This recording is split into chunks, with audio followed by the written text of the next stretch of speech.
inside Busch Gardens, and what we're gonna go on is a little safari. I ain't been on a safari before, but y'all check this out.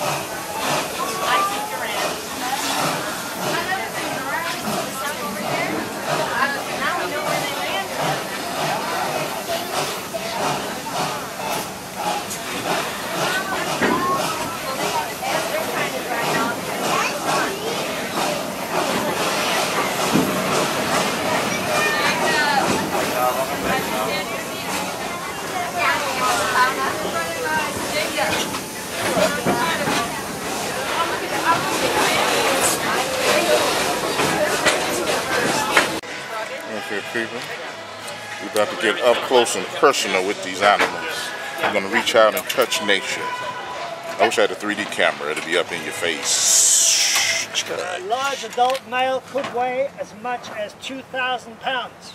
Stand 6 foot high at the shoulder. So they do get pretty big. They're also phenomenal jumpers. They can jump as high as 9 foot from a standing position. A big male can do. So a big male could quite easily jump into the back of this truck.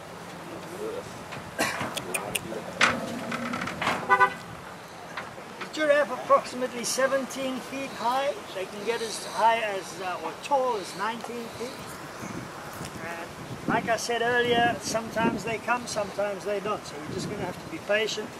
I think this is Tequiza. All right, guys, up close and personal. Check it out.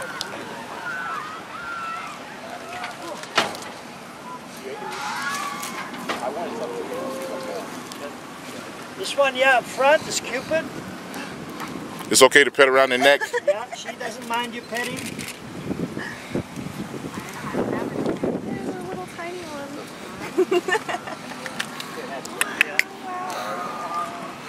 Wow, amazing. That tongue. Notice the length of the tongue here, folks. Have a look at this. Oh, wow. The tongue is about 18 inches long, and it's only showing probably about 10 inches of it. And you'll notice also that the front of the tongue is a dark purplish color, whereas the back of the tongue is pinkish. That is to prevent sunburn on the tongue of the giraffe. Oops. Here we go. Everybody could move just to the front, folks. We're going to set up some pictures here.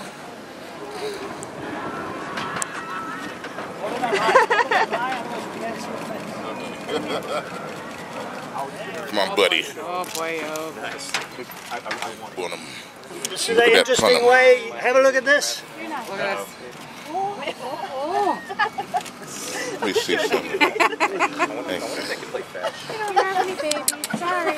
He's got it all. He's got it all. Come on in here, buddy. Oh, wait a minute.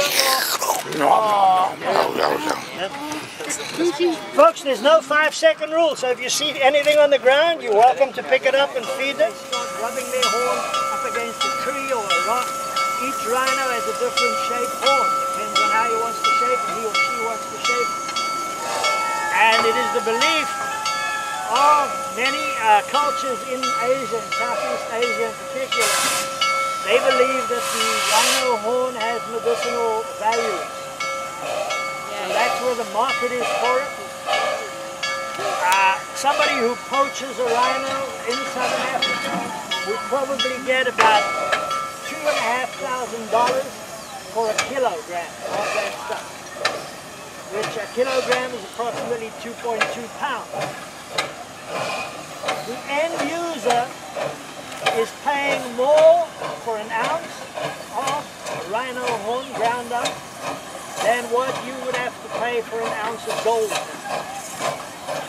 So you can see there are tremendous profits for the people in the process, from the poacher up through to the end user. So, and that's how they distinguish between the two. The white rhino has this wide jaw, whereas the black rhino, not only is it solitary, It has a prehensile lip. It grazes from bushes and trees, so therefore it is a browser. This rhino, as you can see, they keep the lawns nice and mown on this side. They are grazers, they feed off the ground. So whereas the white rhino has this prehensile lip for feeding off bushes and short trees, the white rhino feeds off the ground. He has that wide, flat jaw. The rhino population in southern Africa this year, I was reading the other day, over 240 white rhinos have been poached in the game parks. This is the creature, if you watch Animal Planet, Discovery Channel, etc., you might have seen that great migration of animals in the Serengeti. This is the animal which makes up the vast majority of that migration, sometimes numbering 1 million strong. Wow, amazing. Come on. Come on over here. These animals, together with the grand zebra or the plain zebra, would number maybe 250 to 300,000 animals. They kick up so much dust. Right side, folks, you can see now with it grazing head on like that, how effective that flat, wide jaw is. Good for mowing. Hey, Bubba. How fast can they run? Rhino booty. The white rhino probably gets up to about 4,000 pounds maximum. The black rhino can get as big as 7,500, 3,500, 3,800 pounds. So they do get a lot bigger than these over here. They are wonderful to watch running. They get up to about 35, 40 miles an hour. And it's actually quite amazing. I once had the rear view mirror, the side mirror of my truck taken out by a rhino. We were on converging courses like that, and his butt caught the edge of the mirror and took it totally off. It's like getting hit by a truck. Absolutely. It's the same with the zebra, with the zebra stripes. Have you ever seen anything out here that's black and white? Now that black and white and the zebra also acts as camouflage, because when they're all together in a herd, you know, the lion or the whatever it is hunting this animal is looking for the weakest one, the one that might have a limp, the smallest one, you know, that they feel comfortable in taking down. But when they're in a herd like that, all of these colors intermingle, and it makes it more difficult for the predator to identify which animal it wants to tackle. So it all has a purpose, like we saw with the kudu, where they have the stripes running down from top to bottom. That intermingles with the trees and the bushes. Is there a reason why Nelson's horns are bent, funky, and all the rest are straight up? It's something which happens in a zoo type of environment from time to time. They think it might be diet sometimes. Yeah, that's a...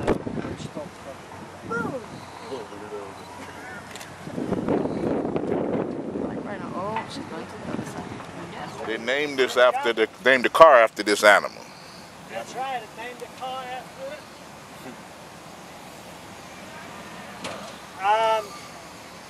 It can get up to about 65 miles an hour. It jumps as high as 8 foot, and it can jump a creek 30 foot across at full speed.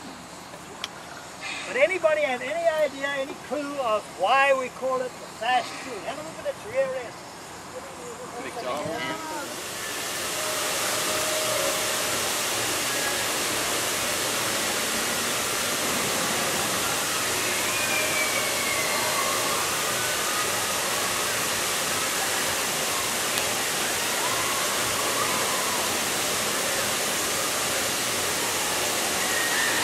Some big ass niggas, man. God dang.